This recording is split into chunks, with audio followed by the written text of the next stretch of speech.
We are going beyond the podium today with results from yesterday's municipal elections.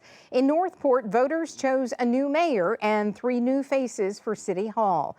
ABC 3340's Mary Barron joins us now. And Mary, you talked with the mayor-elect about what's next for the city.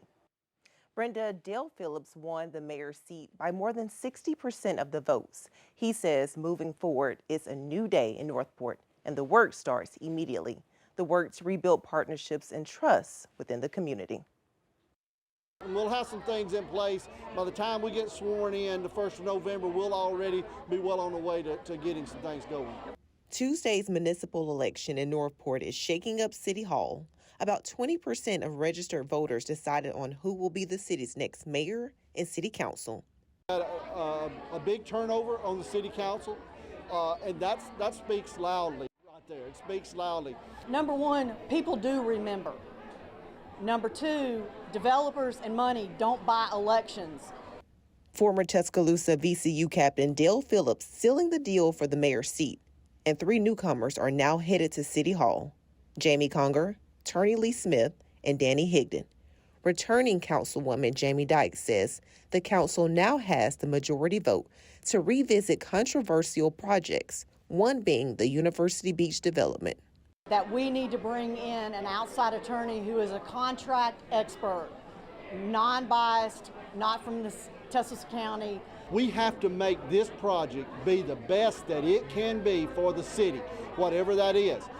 University Beach, a 70-plus acre beach resort, has stirred lots of criticism since first introduced and passed by the current council. Councilwoman Dykes tells me conversations are now in the works to see if the development can be reversed. That developer's got thresholds to meet, and I go by that park every weekend, and I just continue to see piles of dirt. Dykes says regardless of what happens, the city cannot have an unfinished project. Northport City Attorney says the new council may need outside legal counsel to decide if the project can still be stopped, but no action can happen until the mayor and council are sworn in November 3rd. In the studio, I'm Mary Barron, ABC 3340 News. So let's talk about the next chapter. The next chapter is about finishing what we started and pushing further. Well, what does that look like? We're going to keep taking illegal guns off the streets. We're going to keep investing in our children's education, mental health, and safety. We're going to make housing more affordable, public transportation more reliable. And Woodfin won about 75% of the vote. Behind Woodfin was Commissioner LaShonda Scales, bringing in about 15% of votes. And behind Scales was State Representative Wandalyn Gavan with 4% of the votes. And our reporter Olivia Gauthier reached out to Scales and Gavan today for their thoughts on voter turnout. I'm concerned about the city. I'm concerned about the mindset of those who are voters. But again, democracy prevails, and 17,000 votes with the city with 190 something thousand people. The last election it was 25,000. So I'm assuming we'll lose another 8. So after a while we'll have 8,000 people determining who will be the mayor. And voter turnout yesterday was only 22% of registered voters in Birmingham. Mayor Randall Woodfin will be sworn in for his 3rd term on Monday, November 23rd. Live in Birmingham, Olivia Gauthier, ABC 3340 News.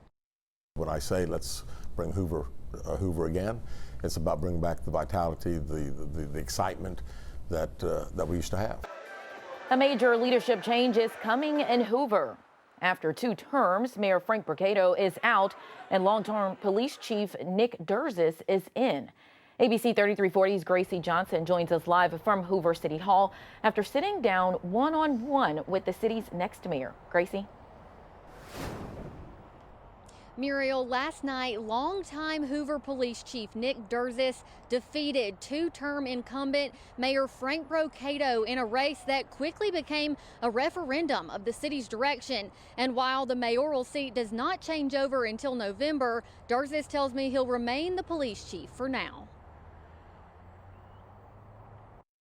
And I want to take that same vision that I've had with the police department, take to City Hall, got to have the team to make things happen. He's spent 4 decades in law enforcement, and now Nick Durzis is stepping into a new kind of leadership. Elected as Hoover's next mayor, Durzis says this win is about more than just a change in title. I think people are ready for change. When I announced 6 months ago at Patton Creek, I talked about the city looking tired. And I made my speech last night, I said it has looked tired, and I think the public is ready for a wake-up call. And last night was a wake-up call. Durzis defeated incumbent Mayor Frank Brocato, who held office for 2 terms since 2016. But Durzis says voters made it clear they wanted something different. Citizens said, hey, we want to change. We want to see some things a little bit different than what we've had. Status quo right now is not good enough. And that's why I got elected, and that's why we're going to make good changes and positive results. That message of change didn't mean stepping away from his role as police chief just yet. And as he steps into City Hall, he'll be appointing a new police chief to take his place. We've got to have the person that I know can continue what we've done, and we've done a fantastic job of leading, and we want to make sure that that person has the same vision and ideas that I've had. Looking ahead, Durzis says he'll keep a strong emphasis on what he believes draws people to Hoover. People move, as far as I'm concerned, move to cities for 2 things. Public safety, number 1, a good educational system, number 2. And we're going to make sure that both of those stay top in Alabama. Durzis told me that he will remain the city's police chief until the end of October, when he plans to retire. Then the following Monday, on November 3rd, he'll take office as mayor. Live in Hoover, Gracie Johnson, ABC 3340 News. Several incumbents were unseated in mayoral elections across our viewing area. In Clanton, Jeffrey Price flips leadership in Chilton County's largest city. He defeated Jeff Mims by winning nearly 50% of the vote. And change is coming to Fultondale after Jim Lowry defeated Larry Holcomb with 71% of the vote. In Reform, Rob McDougall claims victory over Melody Davis with 71% of the vote. And if you want to see more election results, you can go to ABC3340.com. We have a page where you can scroll through right now.